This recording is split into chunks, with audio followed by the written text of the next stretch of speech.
திருச்சிற்றம்பலம். உலகெங்கும் வாழும் தமிழ் பெருமக்களுக்கு வணக்கம். குரு வணக்கமே திருவணக்கம், குருவாக்கே திருவாக்கு. நாம் இன்று அமர் நீதி நாயனார் என்ற நாயனாரின் 63 நாயன்மார்களுள் அமர்நீதி நாயனார் என்பவரும் ஒரு சிறந்த நாயனார் ஆவார். அவர் வாழ்வில் சிவபெருமான் நடத்திய லீலைகளையும் அவரின் தொண்டையும் இந்த பதிவில் நாம் அறிந்து கொள்வோம்.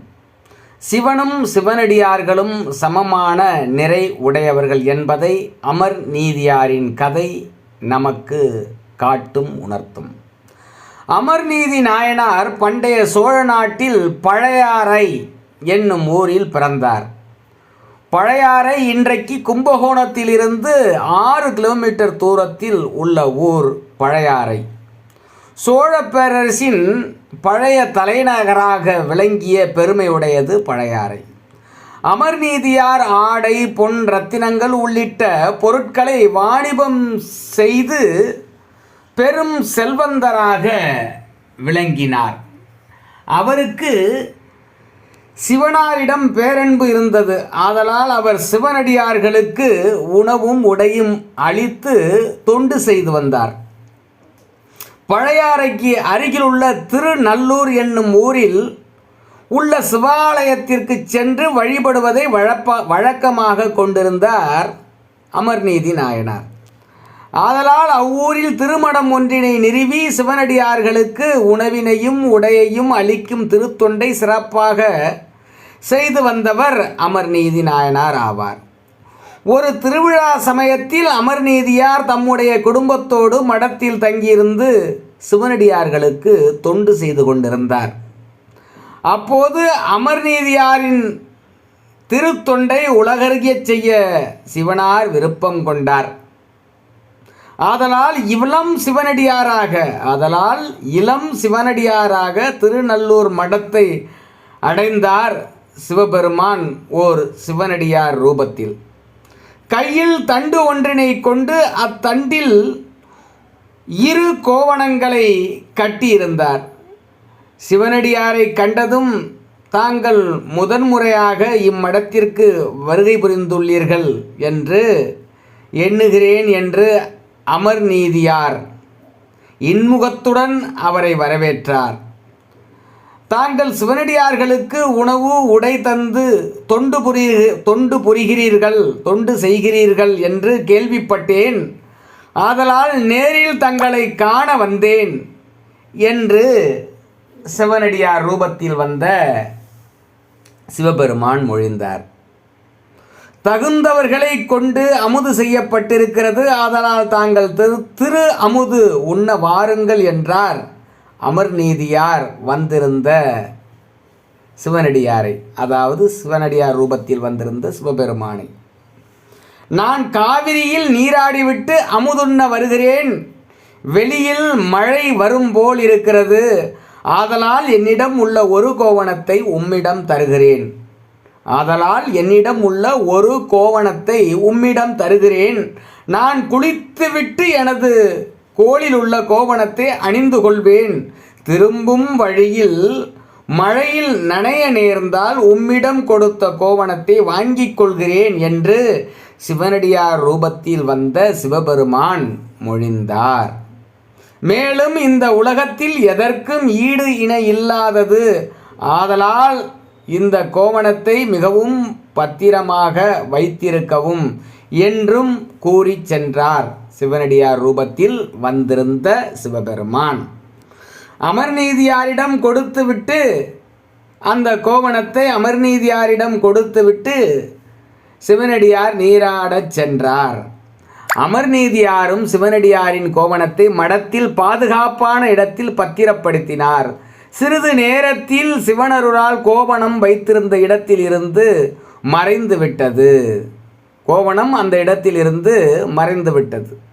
சற்று நேரத்தில் மழை பெய்ய தொடங்கியது. மழையில் நனைந்தபடி சிவனடியார் திருமடத்திற்குள் நுழைந்தார். அதாவது சிவபெருமான், சிவனடியார் ரூபத்தில் இருந்த சிவபெருமான் திருமடத்திற்குள் நுழைந்தார். அவரை கண்டதும் அமர்நீதியார் துடைப்பதற்கு, அதாவது உடம்பெல்லாம் மழைநீர் இருந்ததை கண்டு அவற்றையெல்லாம் துடைப்பதற்கு ஒரு துணியை கொடுத்து அமுதுண்ண அழைத்தார் அமர்நீதியார். அமுதுண்ணுவது இருக்கட்டும், மழையில் நான் முழுவதும் நனைந்து விட்டேன், ஆதலால் தாங்களிடம் கொடுத்த கோவணத்தை முதலில் தாருங்கள் என்றார் சிவனடியார் ரூபத்தில் இருந்த சிவபெருமான். அமர்நீதியாரும் இதோ எடுத்து வருகிறேன் என்றபடி கோவணத்தை பாதுகாப்பாக வைத்திருந்த இடத்திற்கு விரைந்து சென்றார். ஆனால் அவ்விடத்தில் கோவணத்தை காணவில்லை. மடம் முழுவதும் நன்றாக தேடி பார்த்தார், எங்கும் கோவணத்தை காணவில்லை. வெறும் கையுடன் சிவனடியார் இருந்த இடத்திற்கு, அதாவது சிவபெருமானாக வந்திருந்த சிவனடியார் இருந்த இடத்திற்கு திரும்பினார். அடிகளே, தாங்கள் அளித்த கோவணத்தை பத்திரமாக ஓரிடத்தில் வைத்திருந்தேன். ஆனால் தற்போது அவ்விடத்தில் கோவணத்தை காணவில்லை. மேலும் திருமடம் முழுவதும் தேடியும் எங்கும் தங்களின் கோவணம் கிடைக்கவில்லை. ஆதலால் தாங்கள் இக்கோவணத்தை ஏற்றுக்கொள்ளுங்கள் என்றபடி அடியவர்களுக்கு தானம் கொடுப்பதற்கு வைத்திருந்த கோவணம் ஒன்றினை கொடுத்தார். நான் பெருமை மிக்கது என்று சொல்லியதால் நீரே அதனை மறைத்து வைத்துவிட்டு அதற்கு பதிலாக வேறொன்றை தருகிறேன் என்கிறீர். இதில் அடியார்களுக்கு கோவணம் தானம் அளிக்கிறீர்கள் என்று நாடகம் வேறு போடுகிறீர் என்று கடுமையாக பேசினார் சிவனடியார் ரூபத்தில் இருந்த சிவபெருமான். அதனை கேட்டதும் அமர்நீதி நாயனார், ஐயா, உடல் நடுக்கத்தை போக்கும் பொருட்டாவது இந்த கோவணத்தை வாங்கி அணிந்து கொள்ளுங்கள். நான் வேண்டுமானால் தண்டில் இருக்கும் கோவணத்திற்கு ஈடாக புது கோவணங்களை தருகிறேன் என்று மன்றாடினார் அமர்நீதியார். சரி, துலாக்கோலை கொண்டு வா, அதாவது தராசு. சரி, துலாக்கோலை கொண்டு வா, எனது கோவணத்திற்கு ஈடான புது கோவணத்தை அளந்து தாரும் என்றார் சிவனடியார் ரூபத்தில் இருந்த சிவபெருமான். துலாக்கோலை கொண்டு வந்த அமர்நீதியார் ஒரு தட்டில் அடியாரின் கோவணத்தை வைத்தார். அதாவது சிவபெருமான் தந்த கோவணத்தை வைத்தார். மற்றொரு தட்டில் தன் கையில் இருந்த கோவணத்தை வைத்தார். அடியாரின் கோவணம் இருந்த தட்டு தாழ்ந்தே இருந்தது. அதாவது சிவபெருமான் கோவணம் இருந்த தட்டு தாழ்ந்தே இருந்தது.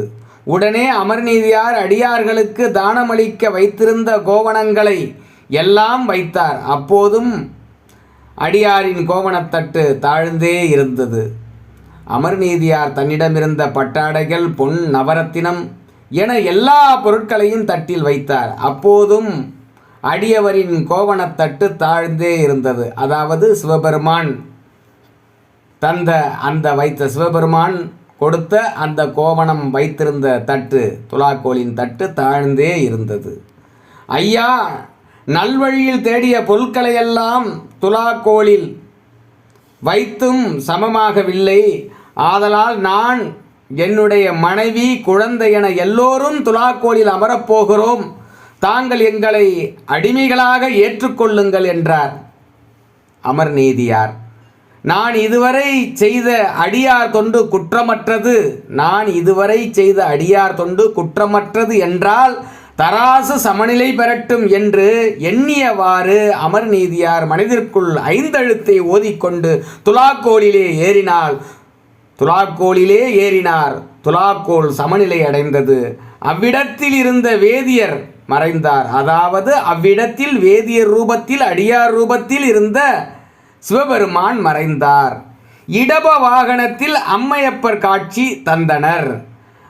அம்மையப்பர் இருவரையும் கண்ட அமர்நீதி நாயனார் மெய்சிலிர்த்து இறைவனை போற்றி வழிபட்டார்.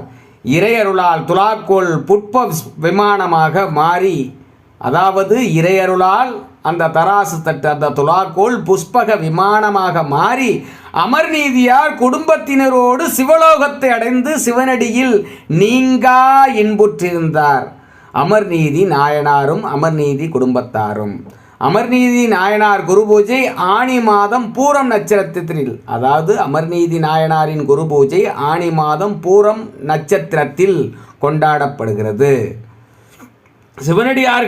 சிவனடியார்களிடம் மாறாத பக்தி கொண்ட இவரை சுந்தரர் திரு தொண்ட தொகையில் அல்லி மென் முல்லை அந்தார் அமர்நீதிக்கு அடியேன் அல்லி மென் முல்லையந்தார் அமர்நீதிக்கு அடியேன் என்று புகழ்கிறார் சுந்தரர்.